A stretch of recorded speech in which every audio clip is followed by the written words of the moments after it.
livro de Êxodo, sem problemas. Êxodo capítulo 11, Êxodo capítulo 11. Eu acabei de mencionar, então, uma introdução daquilo que vai ser ah, o texto base para as nossas 3 noites aqui. Romanos 3:25, Deus deixou impune pecados anteriormente cometidos. Por que Deus deixou impune? Se Deus é justo, por que ele não puniu um pecado? Já que Deus é contrário, a natureza de Deus é contrária ao pecado. A gente vai entendendo isso até sábado, tá bom? Então, isso foi só a introdução. Agora a gente está em Êxodo capítulo 11, e aí a gente vai entender agora a instituição da Páscoa. Como é que se deu a instituição da Páscoa? Eu quero fazer uma breve introdução aqui do contexto do texto que a gente vai ler, enquanto você abre aí Êxodo 11. Êxodo 11.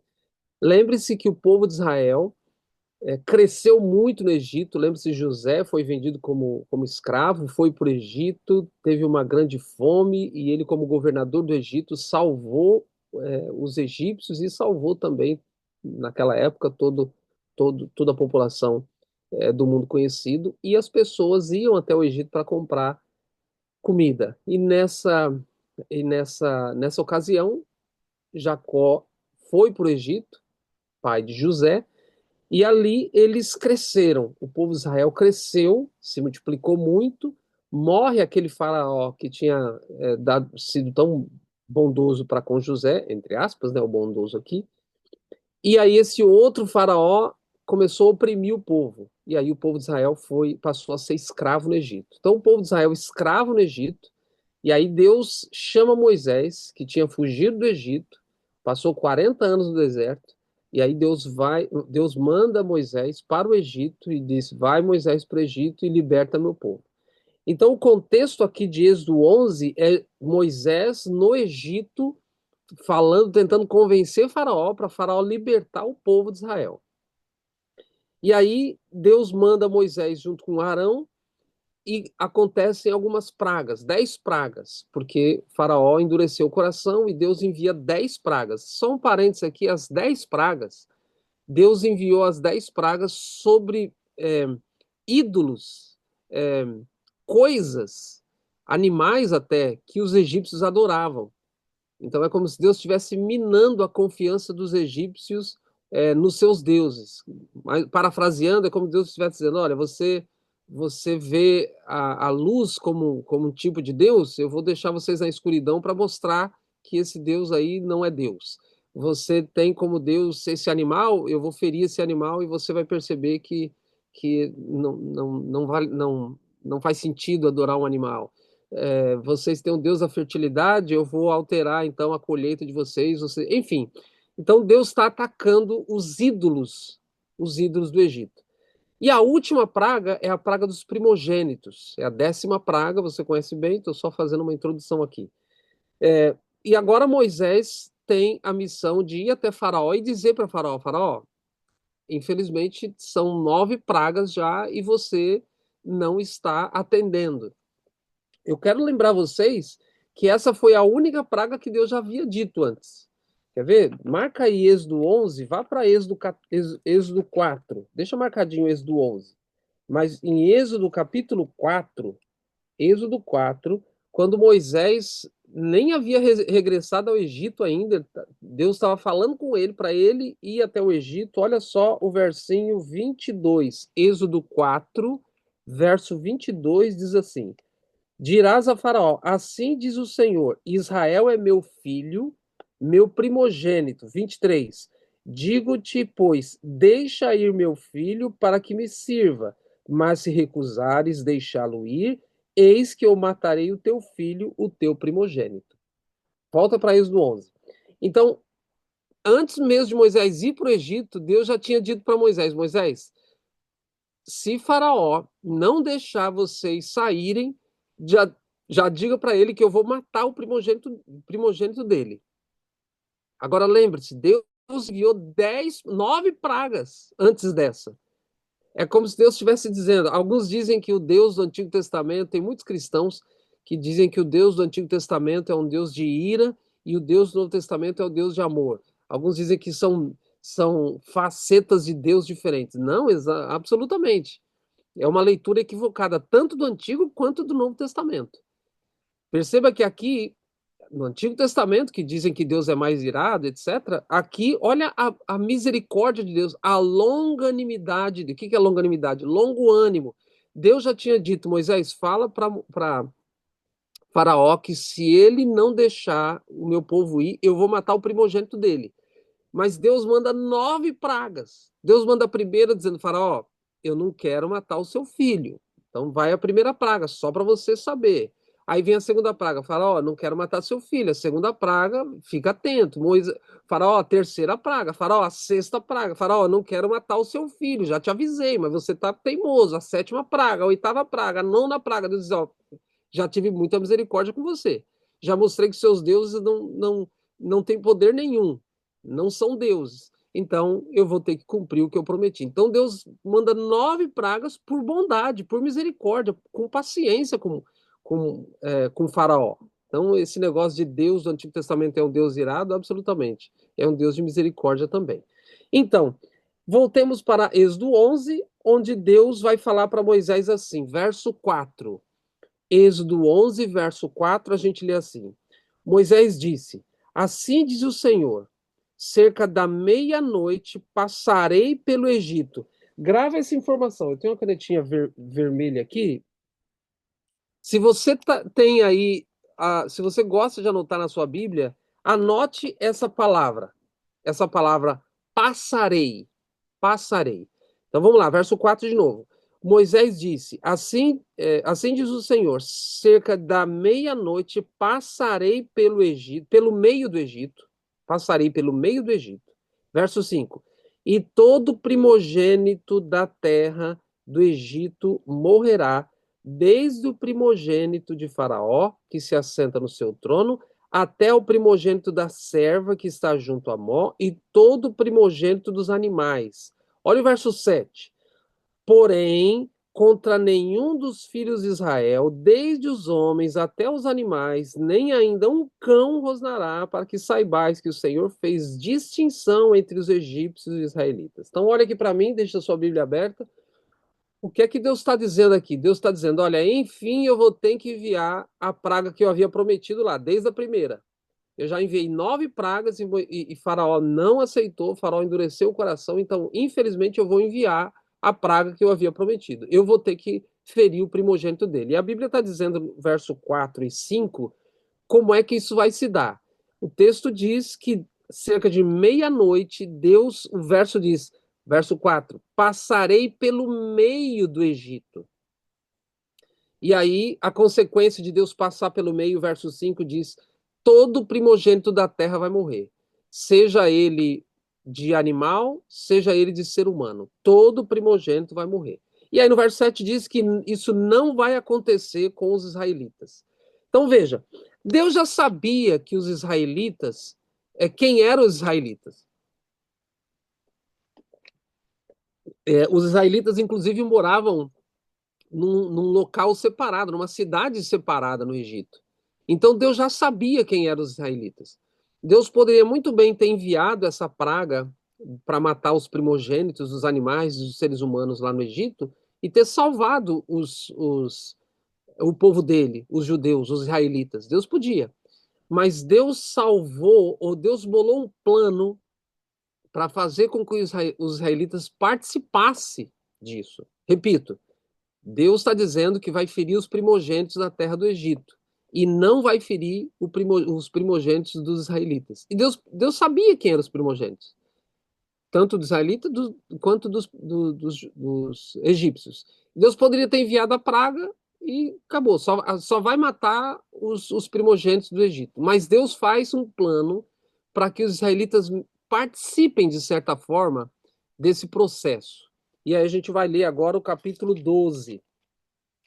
Capítulo 12, o versinho, capítulo 12 de Êxodo, versinho 3 diz assim, ó: Falai a toda a congregação de Israel, dizendo: o dia 10 deste mês, cada um tomará para si um cordeiro, segundo a casa dos pais, um cordeiro para cada família. Então eles tinham que pegar um cordeiro, primeiramente. No dia 10 desse primeiro mês, eles tinham que pegar o cordeiro. E depois, verso 5 vai dizer assim, ó: o cordeiro será sem defeito, macho de 1 ano, podereis tomar um cordeiro ou um cabrito. Então, esse é o primeiro ponto. Pega o cordeiro no dia 10. Tem que ser um cordeiro sem defeito. Ou pode ser um cabrito também. Agora, olha só o versinho 6. O guardareis até ao 14º dia deste mês. Então, vamos lá. Olha aqui para mim, o texto está dizendo aí que eles deveriam pegar um cordeiro ou um cabrito no dia 10. E esse cordeiro devia deixar separado até o dia 14, diz o verso 6. Até o dia 14. E aí depois o verso 6 continua: todo o ajuntamento da congregação de Israel o imolará no crepúsculo da tarde desse dia 14. Ou seja, pegava o cordeiro dia 10, deixava ele separado só no dia 14. O cordeiro ficava lá quietinho, no lugar separado, guardadinho, até o dia 14. No dia 14 à tarde, diz o verso 6, aí se matava o cordeiro. Matava o cordeiro para quê? Verso 7. Tomarão do sangue desse cordeiro morto e o porão em ambas as ombreiras da porta e na verga da porta, nas casas em que o comerem. Então, o cordeiro, olha aqui para mim, vamos lá os passos de novo. O cordeiro tinha que ser pego no dia 10, ficava guardado até dia 14. No dia 14 à tarde, eles tinham que matar aquele cordeiro com as famílias todas reunidas e preparavam aquele cordeiro para ser comido, porém o sangue daquele cordeiro tinha que passar nos batentes da porta. Quando fala aí ombreiras, lembra ombro, nas laterais. E quando fala verga, verga é a parte de cima da porta. Então eles tinham que passar o sangue na parte de cima da porta e nas ombreiras, ou seja, o que a gente chama de batente da porta, na parte de cima e nas laterais. Tinha que passar o sangue. E aí no verso 8 vai dizer como é que tinha que comer esse cordeiro. Tudo bem? Então, é dessa forma que eles comiam a Páscoa. Olha só a última frase do verso 11. O que está escrito aí? A última frase do verso 11. O que está escrito aí na sua Bíblia? É a Páscoa do Senhor. A última frase do verso 11 é a Páscoa do Senhor. Então vamos lá. Quando falar de Páscoa, o que é Páscoa? Páscoa tem a ver com os judeus sendo libertos do Egito. Depois de 9 pragas, o faraó endurecendo o coração, Deus enviou a 10ª praga. Só que na 10ª praga, de alguma forma, os judeus tinham que participar para que eles não fossem punidos.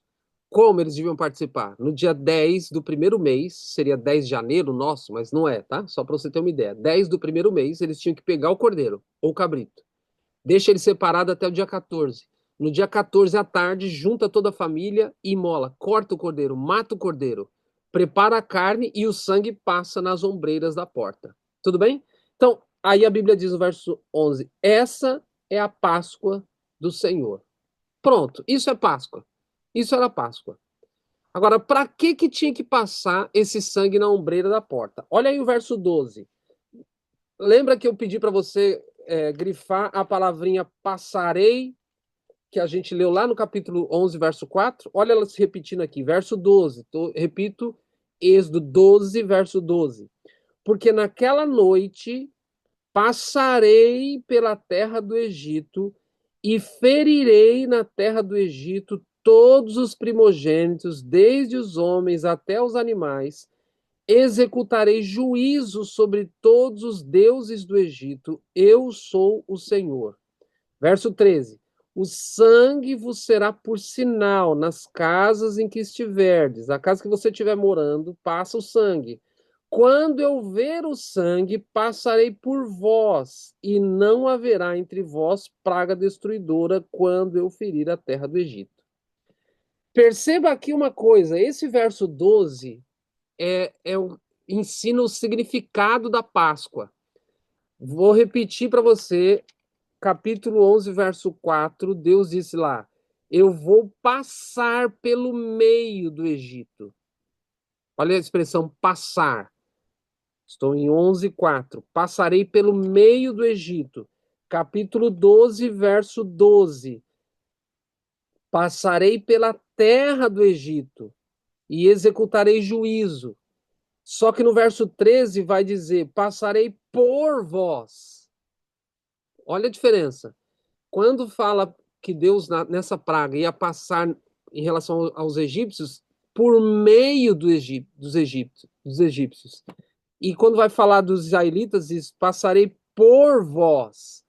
Olha só o versinho 23. Versinho 23. Estou em Êxodo 12, versinho 23 diz assim: porque o Senhor passará para ferir os egípcios, quando vir, porém, o sangue na verga da porta, em ambas as ombreiras, passará o Senhor aquela porta, e não permitirá ao destruidor que entre em vossas casas para vos ferir.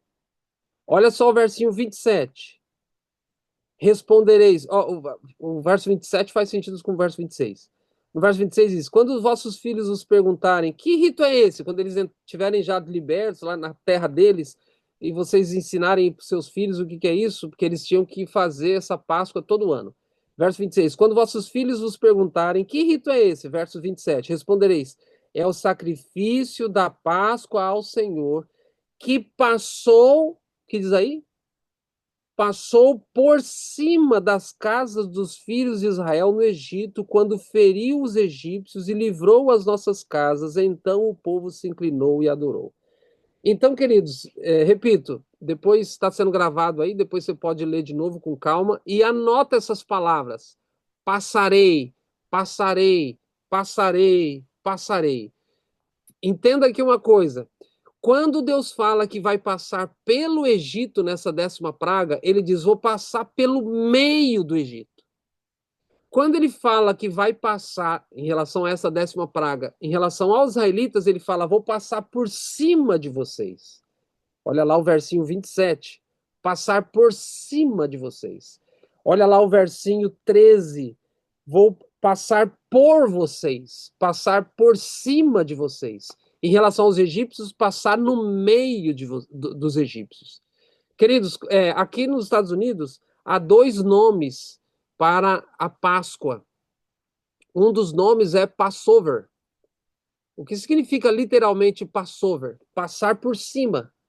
Passar por cima. É exatamente essa expressão.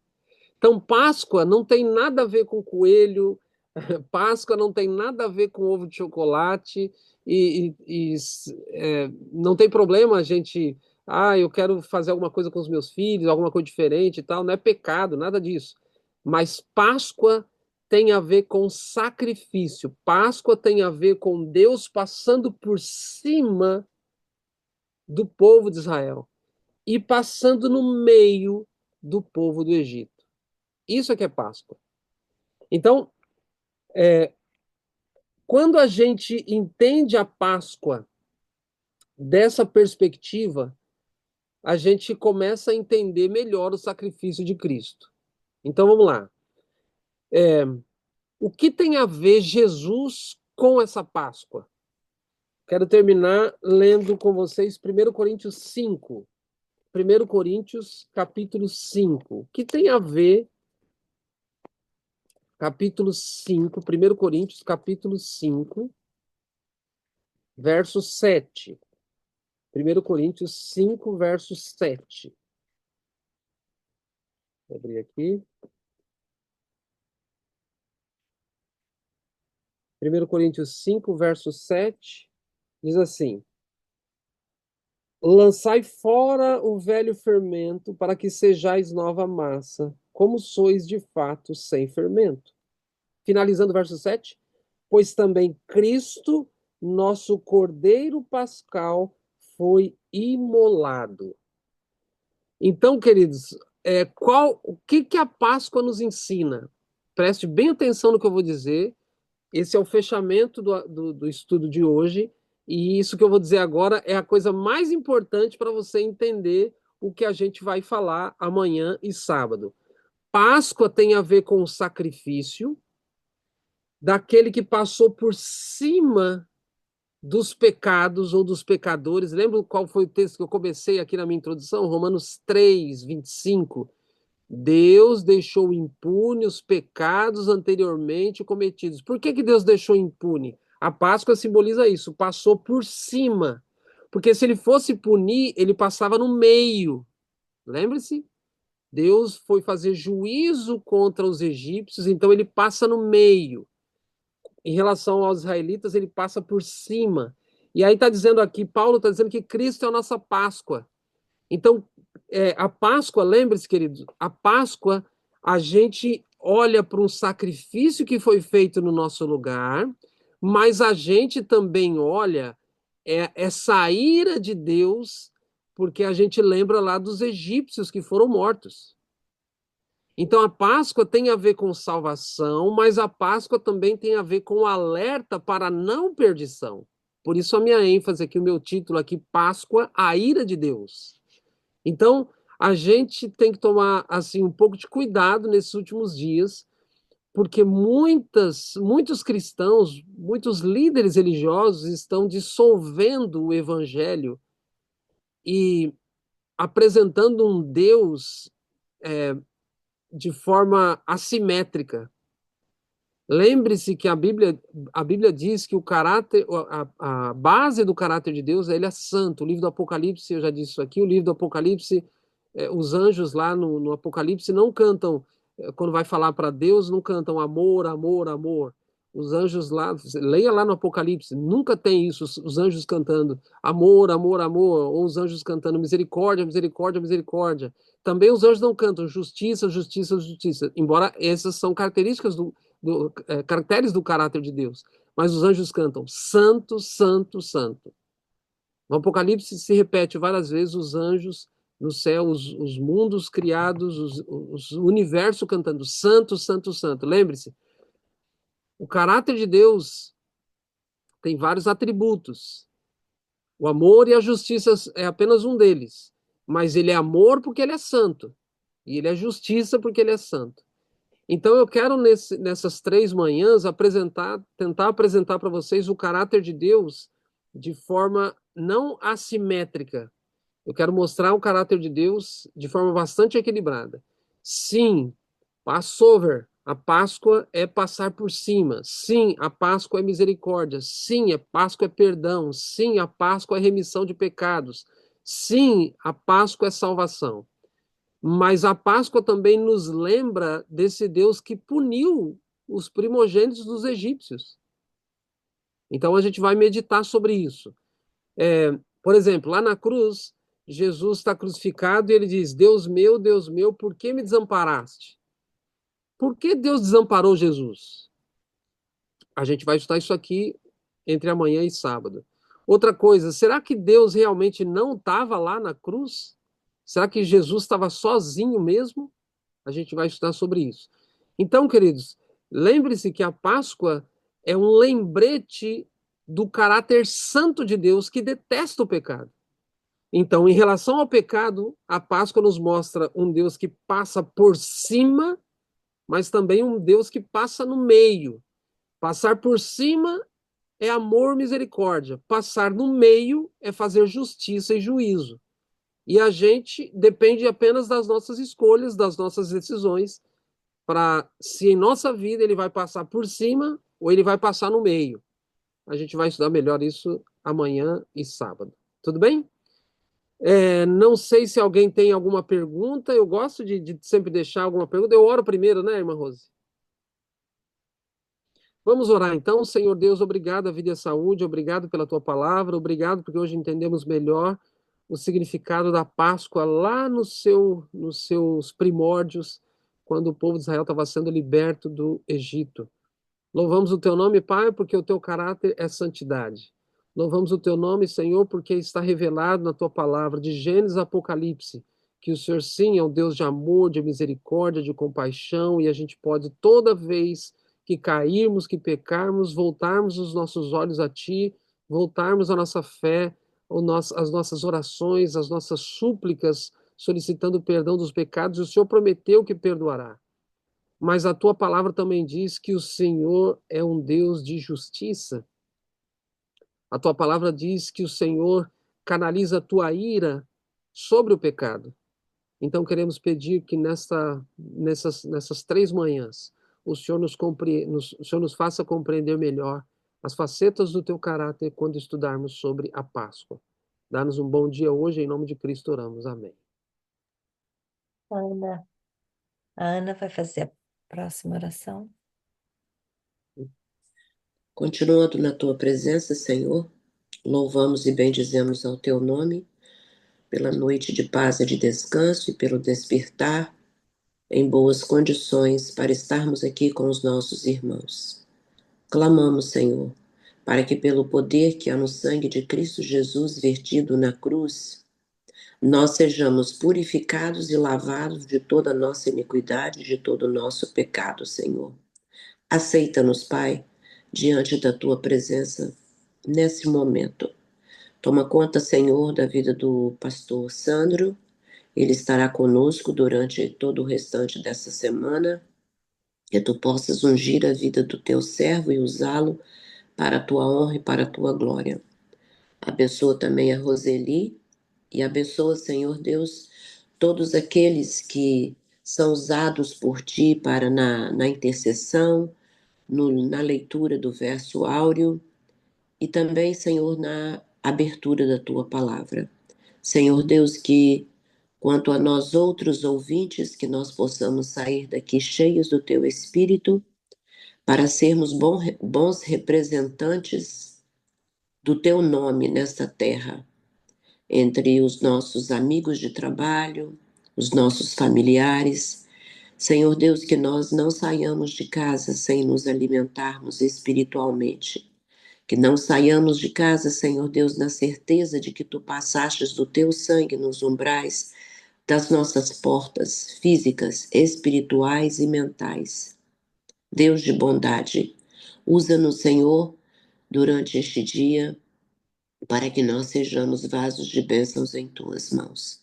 Visita todos aqueles que precisam do toque especial do teu Espírito na saúde física, na saúde mental e na saúde emocional.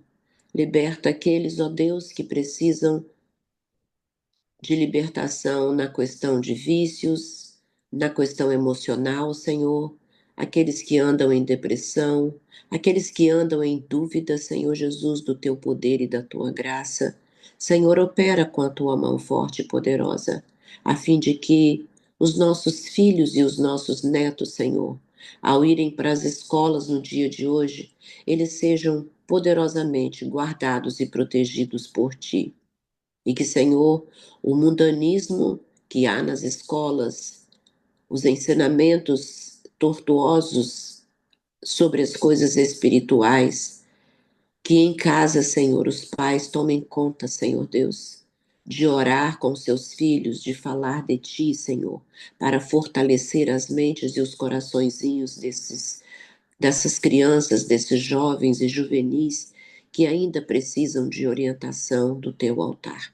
Pai de misericórdia, abençoa cada lar aqui representado, cada família, abençoa, Senhor, cada coração, para que ao nos desligarmos aqui dessa rede social, nós possamos nos voltar para a Tua palavra, a fim de aprendermos cada vez mais de Ti, nos fortalecermos espiritualmente para as batalhas do dia de hoje.